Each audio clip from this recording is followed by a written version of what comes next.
lai mun hi ni pan mun chu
tụi nó mi hi lâu rõ sa tụ anh ấy anh bồi bụi múc múc mày à làng va lao xuống kia mà ta hậu tên bụi hay bula liền sa ta hậu tên lâu rõ sa ar sa cái này tụi này hiền bồi bụi múc múc mà đi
mong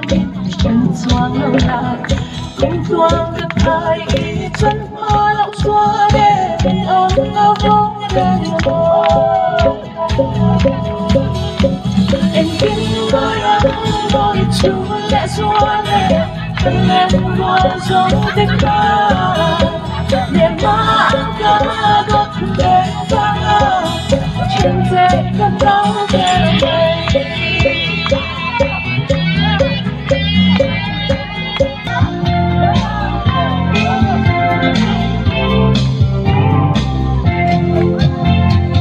biar kopi kepian kamu kasih saya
Vẫn với khát lệ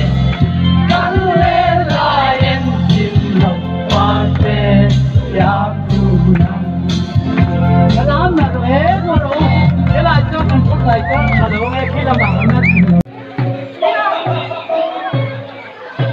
ôi tụi nghe nè khu làm xây của mày chiang vậy à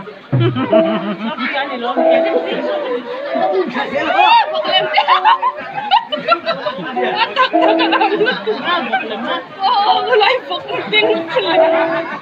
mà anh cho cái gì? Đâu có rõ gì anh lão